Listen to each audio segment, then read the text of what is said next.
Richter স্কেলে ৮.৮ মাত্রা রাশিয়ায় আঘাত এনেছে কয়েক দশকের সবচেয়ে শক্তিশালী ভূমিকম্প।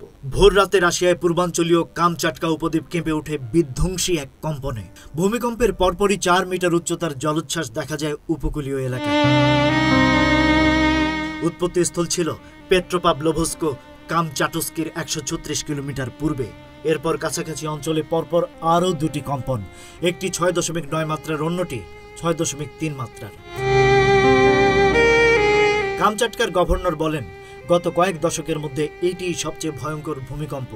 ভূমিকম্পের পর জাপান, তাইওয়ান ও যুক্তরাষ্ট্রের পশ্চিম উপকূলে সুনামি সতর্কতা জারি করেছে সংশ্লিষ্ট কর্তৃপক্ষ। যুক্তরাষ্ট্রের হনলুলু জরুরি ব্যবস্থাপনা বিভাগ জানায়, উপকূলীয় এলাকা থেকে মানুষকে সরিয়ে নিতে নির্দেশ দেয়া হয়েছে। জাপান আবহাওয়া সংস্থা সতর্ক করেছে, হোক্কাইডো সহ পূর্ব উপকূলে ৩ মিটার উচ্চতার ঢেউ আছড়ে পড়তে পারে। ভার্জিনিয়া টেকের সুনামি বিশেষজ্ঞ রবার্ট ওয়েস জানায়, এই ভূমিকম্প নিয়ে উদ্বিগ্ন হওয়াটাই স্বাভাবিক, পরিস্থিতি গুরুতর।